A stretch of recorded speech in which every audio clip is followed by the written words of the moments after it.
Bismillahirrahmanirrahim. Assalamu alaikum dear students. My name is Aisha Salim. I hope you all are fine and doing well. Today we are going to discuss the coordination of circulatory system with digestive system. So in today's SLO we'll explain the blood transports the product of digestion to other parts of the body and undigested food gets digested or defecated from the body. तो आज के lecture में हम समझेंगे कि किस तरह हमारी बॉडी के अंदर डाइजेस्टेड फूड या एब्सॉर्ब्ड फूड बॉडी के हर हिस्से तक ट्रांसफर किया जाता है.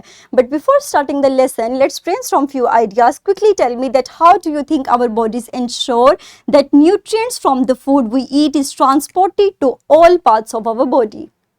Very good. तो आज के लेक्चर में हम अपनी इसी कोऑर्डिनेशन को स्टडी करेंगे और सीखेंगे कि किस तरह डाइजेस्टिव प्रोडक्ट्स या एब्सॉर्ब प्रोडक्ट्स सर्कुलेटरी सिस्टम की मदद से हमारी बॉडी के हर हिस्से तक पहुंचती हैं.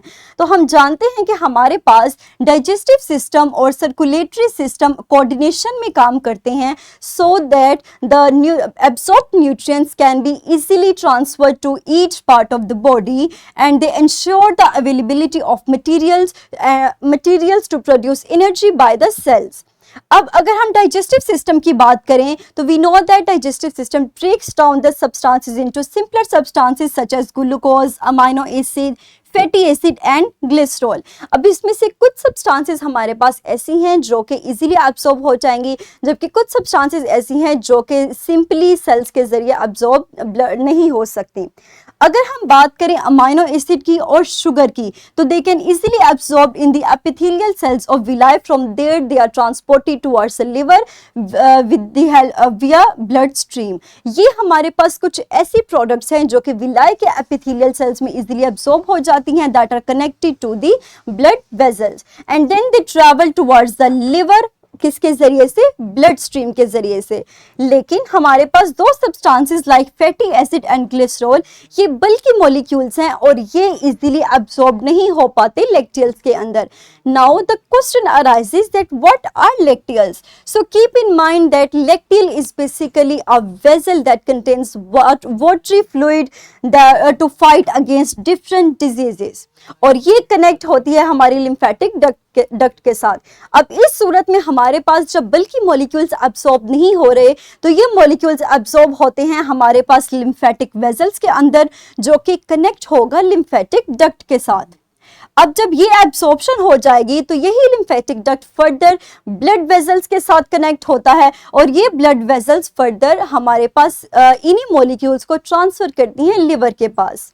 अब जब ट्रांसफर हो गई हमारे पास डिफरेंट न्यूट्रिएंट्स की तो क्या होगा, हमारे पास लिवर डिटॉक्सिफाई करेगा इन सब्सटेंसेस को और इनको स्टोर करेगा एंड आफ्टर स्टोरेज ये सब्सटेंसेस हमारे पास ट्रैवल कर दी जाएंगी हार्ट के पास जो कि आर्टरीज के जरिए से इनको बॉडी के हर हिस्से तक पहुंचाएगा और जहां पे डिफिकन के जरिए ये इजीली एब्सॉर्ब हो जाएंगी. तो बेसिकली हमारे पास लिवर के जरिए से ये सारी ट्रांसपोर्ट होगी और यही हमारे पास तमाम न्यूट्रिएंट्स यहाँ पे स्टोर होंगे और ज़रूरत के वक्त ये ट्रांसफ़र होगा. नाउ हम अपने लेक्चर को अगर समराइज करें तो आज हमने देखा कि हमारे पास डाइजेस्टिव सिस्टम और सर्कुलेटरी सिस्टम कोऑर्डिनेशन में इकट्ठा काम करते हैं ताकि हमारे सेल को बॉडी के ईच सेल को एब्सॉर्ब न्यूट्रिएंट प्रोवाइड किया जा सके ताकि वो एनर्जी को यूटिलाइज करते हुए बॉडी के तमाम फंक्शन को परफॉर्म कर सके.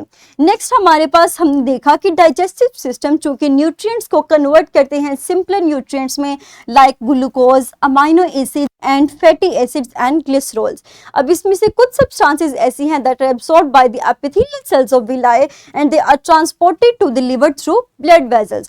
However, there are certain substances like fatty acids and glycerol that are not absorbed by the lacteals easily because they are bulky molecules. So what happens next? तो ये transport होती है via lymph vessels through the lymphatic duct and this lymphatic duct is further connected with the blood vessels that transport these nutrients towards the liver.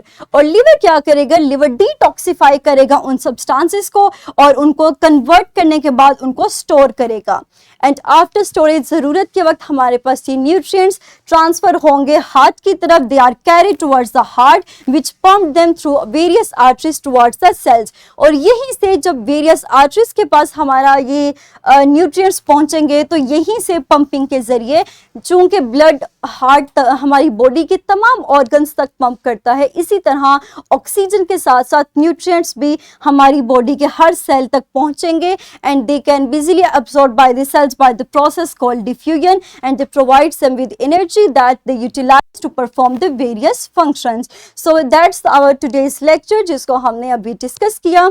अब आप अपनी video को कुछ देर के लिए पॉज कीजिए and quickly solve this worksheet. The link of this worksheet is also provided in the description of this video. Very good. So here's the homework. You have to differentiate between the two terms cilia and villi and the secretion and absorption. Next inshallah in the next lecture we will discuss the digestive disorders. हम discuss करेंगे उन तमाम disorders को जो कि digestive process या digestive system के साथ relate करते हैं. तो ये था हमारा आज का lecture. मुझे उम्मीद है कि आपको आज का lecture clear हो चुका होगा. तो तब तक के लिए अपना ख्याल रखिएगा. Thank you very much and Allah Hafiz.